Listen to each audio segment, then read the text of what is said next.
is the sign, verse 3, of your coming? உம்முடைய வருகைக்கும் உலகத்தின் முடிவுக்கும் அடையாளம் என்ன என்று கேட்கிறார்கள். I believe that we should wait for the coming of the Lord. நாம் ஆண்டவருடைய வருகைக்காய் காத்திருக்க வேண்டும் என்று தான் நான் நம்புகிறேன். I'll tell you honestly. நான் நேர்மையாய் சொல்கிறேன். Even though I'm 80 years old, நான் எனக்கு 80 வயதானாலும் கூட I want to be alive when Jesus comes. இயேசு வரும்பொழுது நான் உயிரோடு அவரை பார்க்க வேண்டும். I don't know whether it will be true.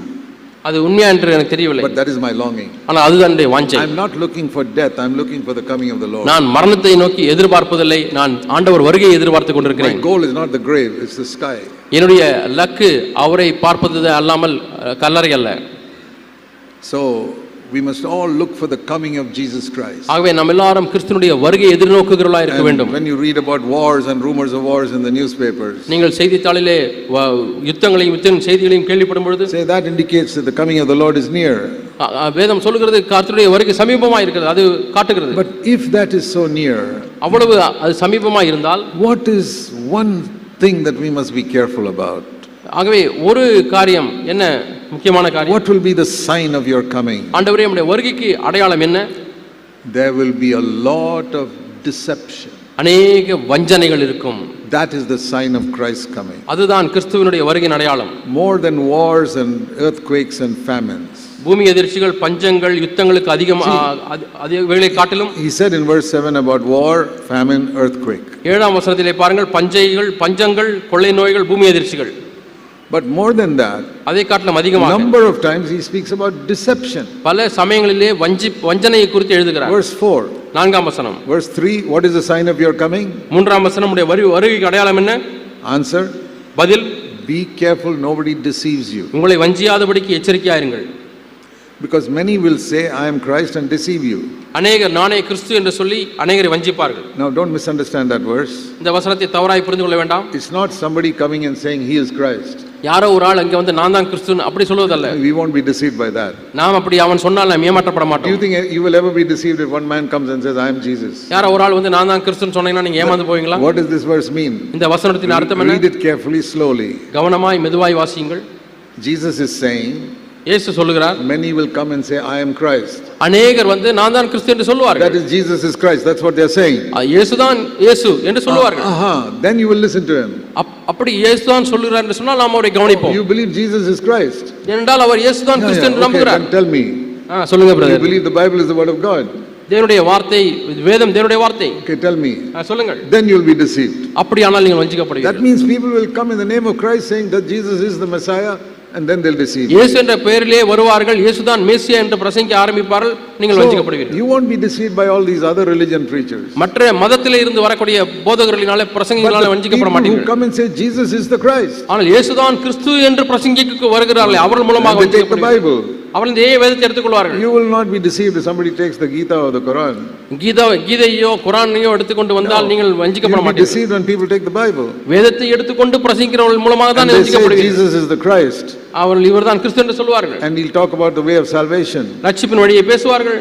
But again he says in verse 10, many will fall away. 10ஆம் வசனத்திலே அநேகர் இடறலடிவார்கள் என்று சொல்கிறார். Because verse 11, many false prophets will arise and mislead many people. 11ஆம் வசனத்திலே வாசிக்கிறோம், அநேகம் கள்ளத்தீர்க்கதரிசிகளும் எழும்பி அநேகரை வஞ்சிப்பார்கள். Again he speaks about deception. மீண்டுமாய் வஞ்சனை குறித்து பேசுகிறார். Read that whole chapter 24. இந்த 24ஆம் அதிகாரம் முழுமையும் வாசித்து பாருங்கள். He speaks about wars, famines, earthquakes once.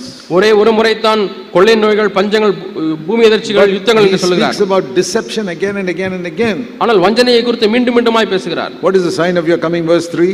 3ஆம் வசனம் உடைய வருகையின் அடையாளம் என்ன? Verse 4, deception. 4ஆம் வசனத்திலே பதில் வஞ்சனை. And verse 11, false prophets, deception. 11ஆம் வசனம் கள்ளத்தீர்க்கதரிசிகள், வஞ்சனை. And then verse 24, false Christ, false prophets, deception with signs and wonders, deception. 24ஆம் வசனத்திலே கள்ள கிறிஸ்துக்கள், கள்ளத்தீர்க்கதரிசிகள் அவர்கள் வஞ்சிக்கத்தக்கதாக பெரிய அடையாளங்களையும் அற்புதங்களையும் செய்வார்கள். Don't believe them. இவர்களை நம்ப வேண்டாம். If somebody says verse 23, Christ has come here, Christ has come there, don't believe them. இதோ கிறிஸ்து இங்கே இருக்கிறார், அது அங்கே இருக்கிறார் என்று எவனாகிலும் சொன்னால் நம்பாதீங்கள். Oh, Christ came secretly and he took people, he is there. ஓ, இந்த இடத்துல கிறிஸ்து ரகசியமாக வந்து மக்களை எடுத்துக்கொண்டார். Don't believe them. நீங்கள் அவர்களை நம்ப வேண்டாம். No, when he comes, verse 27, it will be like the lightning, everybody will see it. அவர் வரும்பொழுது 27ஆம் வசனத்திலே வாசிக்கிறோம், மின்னல் கிழக்கிலிருந்து தோன்றி மேற்கு வரை பிரகாசிக்கிறது போல எல்லாரும் பார்க்க முடியும். There is no secret coming of Jesus. இயேசுவின் ரகசிய வருகை என்று ஒன்றே He கிடையாது. said if somebody says like that, he's come there secretly, verse 23, don't believe it.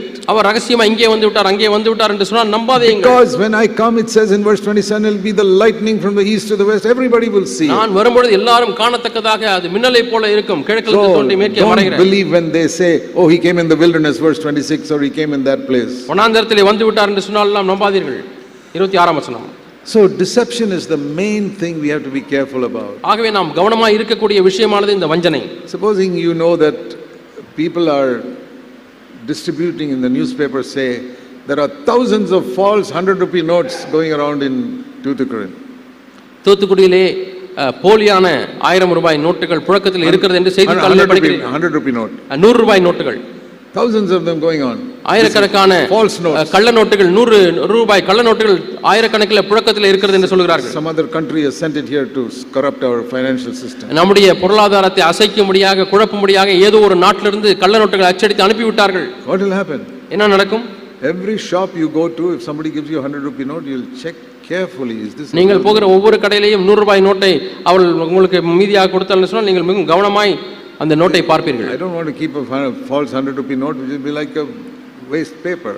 நீங்கள் கள்ள நோட்டு ரூபாயை வீட்டில் வைத்திருந்தால் அது ஒரு ஒரு வேஸ்ட் பேப்பரை போல தான் இருக்கும். Because we'll be careful, because money is so important to us. பணம் நமக்கு அவ்வளவு முக்கியமா இருக்கிறபடினாலே நாம் கள்ள நோட்டா நல்ல நோட்டா என்று கவனமாக இருக்கிறோம். Much more important is to be deceived in spiritual things. ஆவிக்குரிய விஷயங்களிலே நாம் வஞ்சிக்கப்படுவது என்பது மிகவும் அதிக முக்கியமான காரியமாக இருக்க வேண்டும், கவனமாக இருக்க வேண்டும். How did the first sin come in the world? இந்த உலகத்திலே முதல் பாவம் எப்படி உள்ளே பிரவேசித்தது? The Bible says Satan deceived Eve. ஏவாளை சாத்தான் வஞ்சித்தான் என்று வேதம் கூறுகிறது. He didn't make Eve commit murder. ஏவாளை கொலை செய்யும்படியாக அவன் தூண்டவில்லை. Murder came later when he tempted Cain to kill Abel. காயினை சோதிக்கும் பொழுது தான் கொலை வந்தது. But that is the second sin mentioned in the Bible. The first sin was deception. ஆகவே அது இரண்டாம் பாவம் தான் கொலை, முதல் பாவம் வஞ்சனை. That deception led to disobedience to God. இந்த வஞ்சிக்கப்படுவது தான் தேவனுக்கு கீழ்ப்படியாமையை கொண்டு வந்தது. So that's how in the beginning of the world there's deception, at the end of the world Jesus said there'll be deception. ஆகவே உலகத்தினுடைய ஆரம்பத்திலேயும் இப்படி வஞ்சனை தான் வந்தது, உலகத்தின் முடிவிலேயும் அதே வஞ்சிக்கப்படுதல் நடக்கும். Let me show you a verse, a chapter which speaks about deception twice. இரண்டு முறை வஞ்சனையை குறித்து பேசக்கூடிய ஒரு அதிகாரத்தை உங்களோடு கூட சொல்கிறேன். Galatians 6. கலாத்தியர் 6ஆம் அதிகாரம். Here is how the devil can deceive you. இப்படி தான் பிசாசு உங்களை வஞ்சிப்பான். Please remember these two things. இந்த இரண்டு காரியங்களை ஞாபகத்தில் வைத்துக் கொள்ளுங்கள். Galatians 6. கலாத்தியர் 6ஆம் அதிகாரம். Verse 3, it says you can deceive yourself. உங்களை நீங்களே வஞ்சித்துக் கொள்ள முடியும் என்று 3ஆம் வசனத்தில் வாசிக்கிறோம். How do you deceive yourself? எப்படி தன்னைத்தானே வஞ்சிக்க முடியும்? Number 1. ஒன்று, when you think you are somebody when you are actually nobody. நீங்கள் ஒரு பொருட்டு இல்லாதிருக்கும் பொழுது உன்னை பொருட்டு என்று உங்களை நம்புவது. Do you think that temptation comes to you? இந்த வஞ்சனை உங்களுக்கு வருகிறது என்று எண்ணுகிறீர்களா? For example, உதாரணமாக, you were suddenly appointed as an elder in a church. ஒரு சபையிலே நீங்கள் திடீரென ஒரு மூப்பராக நியமிக்கப்பட்டீர்கள். And suddenly you begin to think that you have become spiritual. உடனடியாக நான் ஆவிக்குரியவனாய் மாறிவிட்டேன் என்று நீங்கள் எண்ணுகிறீர்கள். I have seen elders like that. இப்படி நான் மூப்பர்களை பார்த்திருக்கிறேன். How did they become spiritual just because they were appointed as elders? அவர் மூப்பர்களாக நியமிக்கப்பட்ட உடனே எப்படி ஆவிக்குரியவர்களாக மாறுகிறார்கள்? That is deception. அது ஒரு வஞ்சனை. This verse, he thinks now he has become somebody. அவன் தன்னை ஒரு பொருட்டு என்று எண்ண ஆரம்பித்து விட்டான். When he actually is a nobody. அவன் ஒரு பொருட்டு அல்லாதிருக்கும் பொழுது, ஒன்றுமில்லாதிருக்கும் பொழுது. But he is deceiving himself, it says in verse 3. 3ஆம் வசனத்திலே பாருங்கள், கலாத்தியர் 6லே அவன் தன்னைத்தானே வஞ்சித்துக் கொள்கிறான். He deceives, I am an elder. தான் மூப்பனாய் இருந்து வஞ்சித்துக் கொள்கிறான். It's like these people who put a title, pastor, reverend so and so. அநேகர் தங்களுக்கு முன்பாக பட்ட பெயரை போட்டுக் கொள்கிறார்கள், பாஸ்டர் இன்னார் அல்லது ரெவரண்ட் இன்னார் என்று. In CFC we don't have such titles. CFCலே நமக்கு அப்படிப்பட்ட பட்டங்கள் இல்லை. But a CFC elder can become just as proud as any Pentecostal pastor. எந்த ஒரு பெந்தகோஸ்தே பாஸ்டரை போலவே CFC மூப்பரும் பெருமை அடைய முடியும். He can begin to think he is important just like any CSI padri. எந்த ஒரு CSI போதரை போலவும் இவரும் தான் முக்கியமானவன் என்று எண்ண முடியும். It's very easy. மிகவும் எளிது. And you ask yourself, all of you elders sitting here, you ask yourself, இங்கே உட்கார்ந்து கொண்டிருக்கக்கூடிய மூப்பர்களை நீங்கள் எல்லாரும் நீங்களே கேட்டு பாருங்கள். Ask yourself if you are deceiving yourself that you have suddenly become spiritual because திடீரென நான் ஒரு ஆவிக்குரியவனாய் மாறிவிட்டேன் என்று சொல்லி நீங்கள் உங்களை நீங்களே வஞ்சித்துக் கொள்கிறீர்களா? I'll tell you what I have seen. நான் என்ன கேட்டேன் என்று நான் உங்களுக்கு சொல்லுகிறேன். Some elders, not all, some elders, எல்லாரும் அல்ல, சில மூப்பர்கள் they were more spiritual before they became elders. அவர்கள் மூப்பராய் மாறுவதற்கு முன்பதாக அதிக ஆவிக்குரியர்களாக இருந்திருக்கிறார்கள். Because I watched their development through years. ஆண்டுகளாக அவருடைய முன்னேற்றத்தை நான் கவனித்துக் கொண்டு வருகிறேன். After 15 years, 15 ஆண்டுகள் கழித்து they should have become more spiritual. அவர்கள் அதிக ஆவிக்குரியர்களாய் மாறி இருந்திருக்க வேண்டும். But they're not. இல்லை, மாறவில்லை. They become less spiritual. அவர்கள் ஆவிக்குரிய வாழ்க்கையிலே குறைந்து விட்டார்கள். How did that happen? எப்படி இது நடந்தது? See, we cannot become spiritual if God does not give us grace. தேவன் நமக்கு கிருபையை கொடுக்காவிட்டால் நாம் ஆவிக்குரியவர்களாக மாறவே முடியாது. It is impossible for anybody to try and make himself spiritual. யாருமே தன்னைத்தானே ஒரு ஆவிக்குரியனை மாற்றிக் கொள்ளவே முடியாது. It is like trying to fly by ourselves. நாமாகவே பறப்பதை போல. Somebody else has to, a plane has to lift you up if you want to go. யார் ஏதோ ஒன்று நம்மை ஒரு ஏரோப்ளேனை போன்ற ஒன்று நம்மை தூக்க வேண்டும். Only an airplane can take you up into the air. வானத்திலே உங்களை தூக்கி கொண்டு செல்ல வேண்டும் என்று சொன்னால் ஏரோப்ளேனாலே தான் You can't go yourself. நீங்களாகவே பறக்க முடியாது.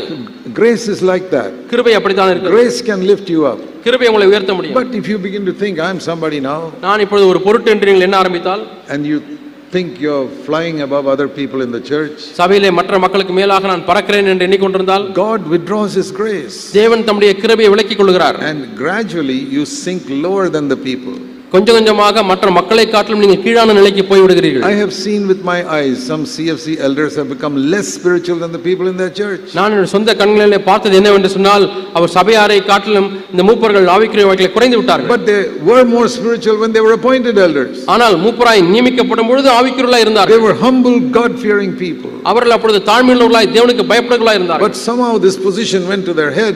எப்படியோ அந்த ஸ்தானமானது அவருடைய தலைக்குள்ளாய் ஏறிவிட்டது. And then verse 3, self-deception started. அங்கே சுய வஞ்சனை ஆரம்பித்து விட்டது. Oh, I am somebody. இப்பொழுது நான் ஒரு பொருட்டு. People are consulting me now. இப்பொழுது ஜனங்கள் என்னை ஆலோசிக்கிறார்கள். Up till yesterday nobody asked me anything. நேற்று வரை யாருமே என்னிடத்தில் ஒன்றும் கேட்கவில்லை. Everybody is coming asking me what to do this, brother. சகோதரனே, இதை எப்படி செய்வது, இது என்ன செய்வது என்றெல்லாம் இப்பொழுது ஆலோசிக்கிறார்கள். Asking me to pray.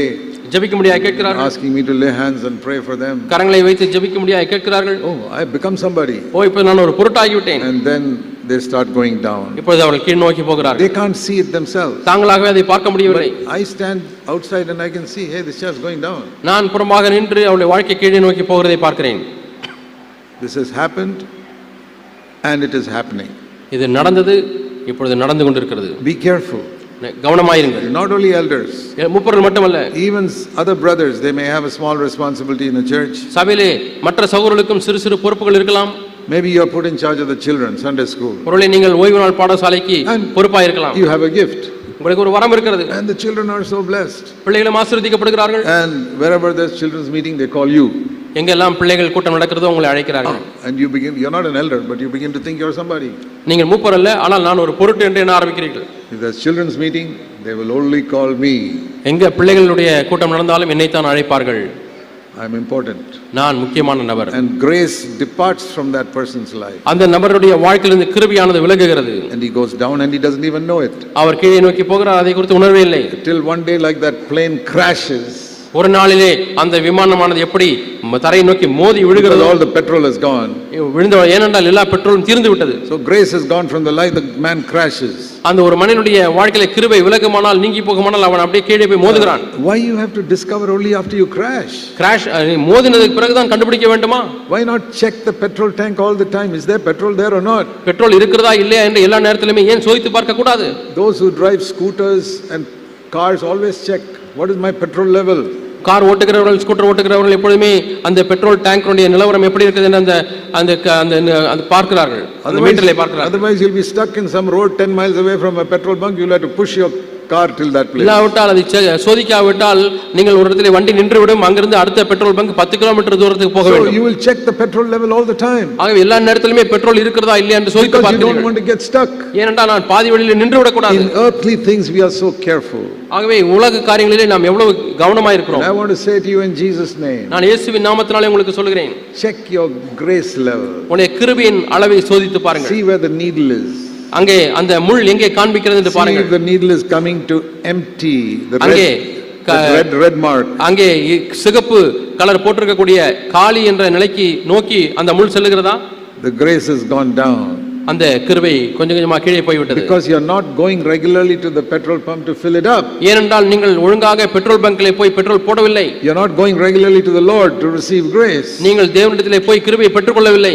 You got to humble yourself to receive grace. அந்த கிருபையை பெற்றுக்கொள்ள வேண்டுமானால் நீங்கள் உங்களை தாழ்த்த வேண்டும். Just like you got to open that petrol tank to put the petrol in. அந்த பெட்ரோல் டேங்கை திறந்து பெட்ரோலை போட வேண்டும். Otherwise petrol will not go in. இல்லாவிட்டால் பெட்ரோல் உள்ளே போகாது. It's like that. To humble yourself is like opening the petrol tank and say, Lord, give me grace now. அந்த பெட்ரோலை கேனை திறப்பது, பெட்ரோல் டேங்கை திறப்பது எதற்கு ஒப்பாய் இருக்கிறது என்று சொன்னால் நீங்கள் தாழ்மைக்காக ஒப்பாய் இருக்கிறது. God gives grace only to the humble. தேவன் தாழ்மையுள்ளவர்களுக்கு மட்டுமே கிருபை தருகிறார். He doesn't give it to anybody else. வேறு யாருக்கும் அதை கொடுப்பதில்லை. To be humble, God is saying, just don't think too much of yourself. ஆக உன்னை தாழ்மையாய் வைத்திரு என்றால் என்ன அர்த்தம்? உன்னை குறித்து அதிகப்படியா என்ன வேண்டாம். As long as you think too much of yourself, you close the petrol tank and say, Lord, pour the petrol. உன்னை எண்ணுவதை குறித்து அதிகமாய் மிஞ்சி எண்ணினால் நீ பெட்ரோல் டேங்கை நீ மூடி டைட்டாக வைத்திருக்கிறாய், பெட்ரோல் அதில் உள்ளே போகாது. Nothing goes in. உள்ளே எதுவும் போகாது. And one day you come down with a crash. ஒரு நாளிலே கீழே வந்து மோதி விடுவாய். That has happened to many people. அநேக சகோதரர்களுக்கு இது நடந்திருக்கிறது. And I believe if Jesus were speaking a message here, this is what he would say to all the elders sitting here. இயேசு இங்கே வந்து பேசுவார் என்று சொன்னால் இங்கே உட்கார்ந்து கொண்டிருக்கக்கூடிய மூப்பர் எல்லா இடத்திலும் இந்த செய்தியை தான் சொல்வார். And he would say that to many brothers who are been in the church for many years and who begin to think you are senior brother or sister. அநேக ஆண்டுகளாக சபையில் இருக்கக்கூடிய சகோதரர்கள் இப்பொழுது நான் ஒரு சீனியர் ஆள் என்று நீங்கள் என்ன ஆரம்பிக்கிறீர்கள். And that can happen to sisters too. இது சகோதரர்களுக்கும் பொருந்தும். There are some sisters சில சகோதரர்கள் இருக்கிறார்கள் married to elders. அவர்கள் மூப்பர்களை திருமணம் செய்து கொண்டிருக்கிறார்கள். Elders, that elder's wife is not at all spiritual. அந்த மூப்பருடைய மனைவி ஆவிக்குரியவள் இல்லை. There are 10 sisters more spiritual than her in the church. அந்த சகோதரியை காட்டிலும் 10 மற்ற சகோதரிகள் அதிக ஆவிக்குரியவளாக இருக்கிறார்கள். Now because her husband is an elder, she thinks, oh, I am also spiritual. தன்னுடைய கணவர் மூப்பராய் இருக்கிறபடினாலே நானும் ஆவிக்குரியவர்கள் என்று எண்ணுகிறார்கள். And they begin to act like a senior sister. அங்கே மூத்த சகோதரியை போல அவள் நடக்க ஆரம்பிக்கிறார்கள். There is no position in the church called elder's wife. மூப்பருடைய மனைவி என்றதான ஸ்தானம் சபையிலே இல்லை. No, the only elder. மூப்பர் மட்டும்தான். Some elders' wives are carnal. சில மூப்பருடைய மனைவிமார்கள் மாம்சீகமாக இருக்கிறார்கள். Because there is no condition in the Bible that your wife must be spiritual, then only you can be an elder. மனைவி ஆவிக்குரியவளா இருந்தால் தான் நீ மூப்பராய் இருக்க முடியும் என்ற நிபந்தனை வேதத்தில் இல்லை. Not at all. இல்லவே இல்லை.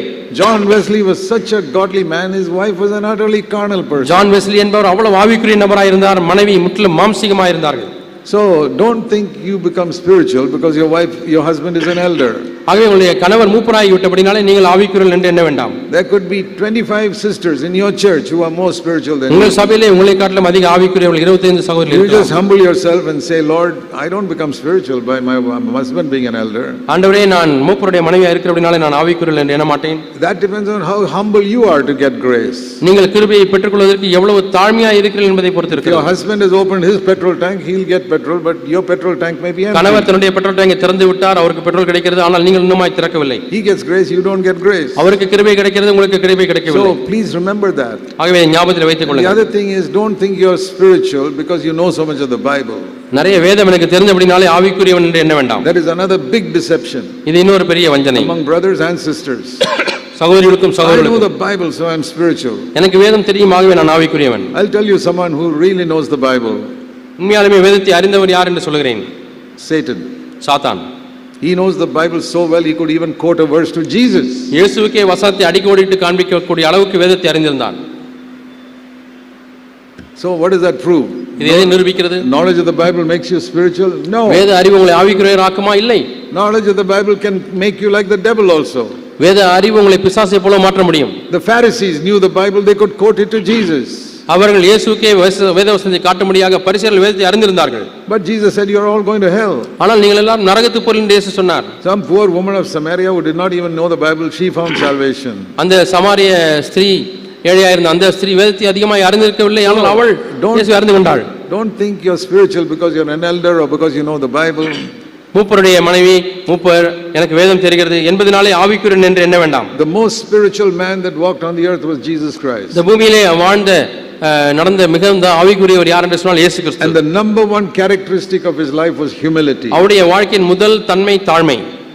So the most spiritual person sitting in this hall is the humblest person. ஆகவே இந்த அறையிலே, இந்த அரங்கத்திலே உட்கார்ந்து இருக்கக்கூடிய மிக தாழ்மையான மனிதர் யார்? அவர்தான் ஆவிக்குரியவர். And the most spiritual person in your church is whoever is humblest. உங்கள் சபையிலே மிகவும் தாழ்மையான நபர் தான் அதிக ஆவிக்குரியவர். God decides that. தேவன் அதை தீர்மானிக்கிறார்.